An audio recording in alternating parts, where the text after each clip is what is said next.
I just got fired, but I've been telling people I got laid off. That's the move. You can't say fired. You got to say laid off. Because when you say laid off, your friends actually have sympathy for you. They're like, oh, don't worry about it. You land on your feet. When you say you got fired, all they have for you is questions.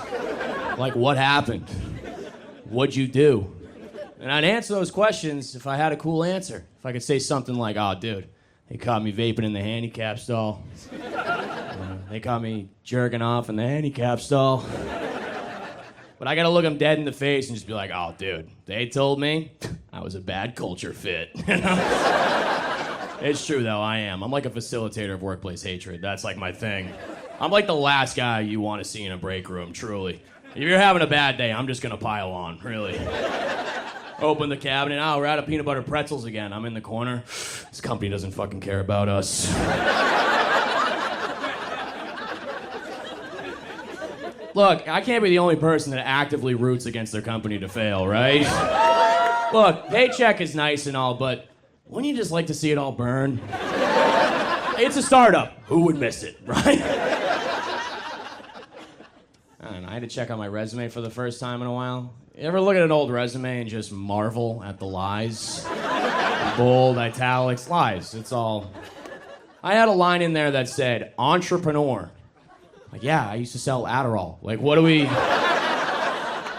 I don't feel bad talking about that either, because I don't think you can overdose on Adderall. Like, I don't know if that's true or not, but I'm not like a doctor or a reliable guy. I've just never seen an episode of CSI where they walk into a dead guy's place like, must have been an extended release. Oh, this guy's chores are done. I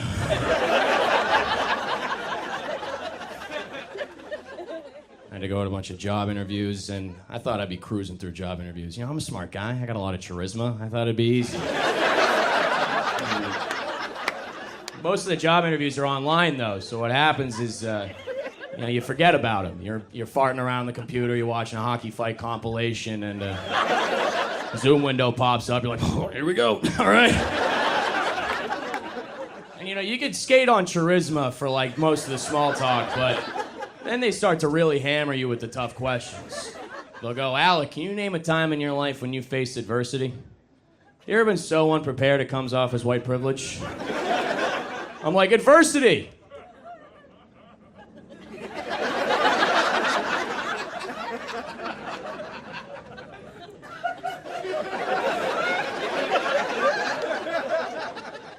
And then you slam the screen shut and blame the Wi-Fi. That's the move. Would you want me to wait and be like, oh, this one time at sailing camp, there wasn't any wind. Like,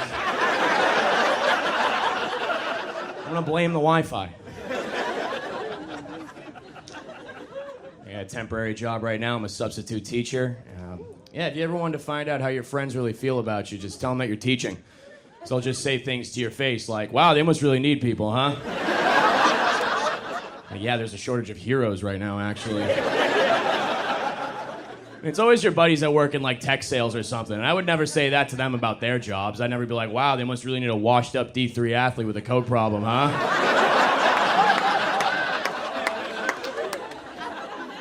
I'm doing my best for these kids, okay? I'm trying. I'm an educator. It is tough. I did a whole lesson on apostrophes the other day. I think it was all wrong. I think the whole thing was wrong. They're asking me, like, how do I know if it's possessive?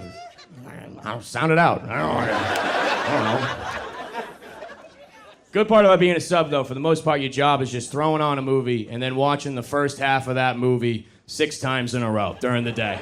By the time you get to 7th period, you're like, look, kids, we're starting Mulan from the middle, okay? I gotta find out this bitch defeats the Huns. I'm losing my mind. And I don't like that word sub either. I think that's very demeaning to me, okay? In my classroom, I am not a sub. I am the dom, all right? You'll find out everything about your life on the internet almost instantly. Remember when we were growing up and we thought all of our teachers just lived at the school? Now I'll be in the middle of a lesson, some kid will pull up his phone and just be like, damn, mister, you live in a bad part of town. I had some kid comment on a comedy promo of me and he just said, your ass. I was like, Eric, this needs an apostrophe, dude. Come on.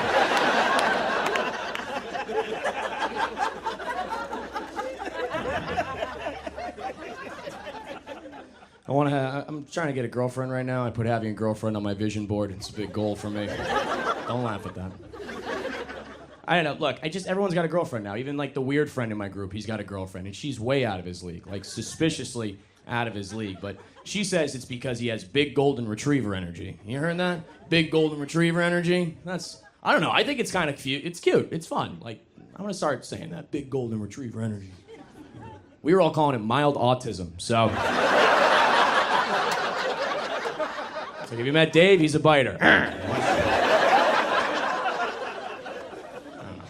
Just dating as a whole, I'm feeling very hetero-pessimistic about it. I'm straight guy. Any other straighties? Straighties? Woo! Trying to make that into a like we see each other. It's not really catching on. I'm working on it. I'm not a trendsetter. I just do my best. I don't know.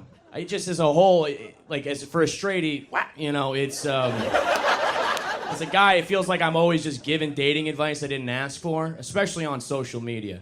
On my feed, it'll just be beautiful women with their phones in front of their face saying things like, hey guys, here's the 13 things you do that give girls the ick. Number 1, existing. Number 2, ankle socks. I'm like, all right, should I go to Kohl's or kill myself? What's the move? I'll do both. I'll try. The sad part is, though, the flip side of that coin is the alpha male content. The guys with the aviators smoking the cigars being like, how value men are bred to be hunters.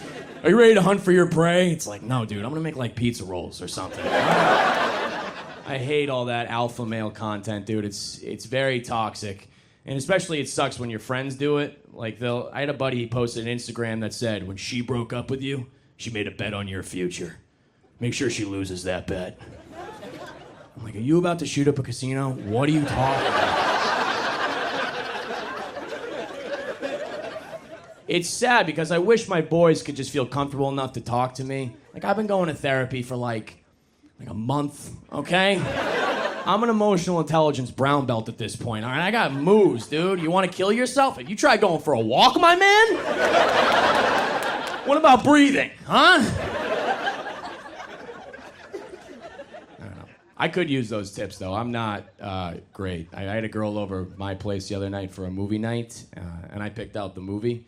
About halfway through, she starts kissing my neck a little bit. You know, hand starts going around my belt. So I press pause, and I'm like, hey, what's up?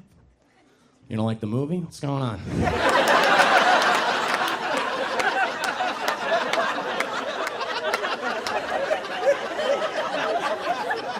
I know you wanted Netflix and chill. This is HBO Max and pay attention right now. And like, I get it. She wants to get into it on the first date. It's very fun and all, but I'm going slow in this hookup culture now because I've noticed that although we're more likely to hook up on the first date, these hookups are turning into things that are a little bit more physical than for my liking. Like, I'm a kinky guy. I get it, okay? But it's a little bit different when we have a couple margaritas, you come back to my place, and there's a lot of slapping, spitting, choking, pulling, grabbing, things of that. I'm going on these Hinge dates. I'm ending up in cage fights. Is this happening to people? I'm wearing a condom and a mouth guard. I'm not having fun anymore. I'm kidding. I'm just wearing a mouth guard. Come on, Ryan. Ah, come on, give me that. He doesn't want any part of it, but play along. And look, we're all kinky people, right? I like being kinky. That's very fun. But there's a difference between being kinky and being openly hand slapped in the face when you don't see it coming, okay? She's riding you cowgirl and just whack! You like that? I'm like, yeah, that was hot. Give me a second, my eyes are coming.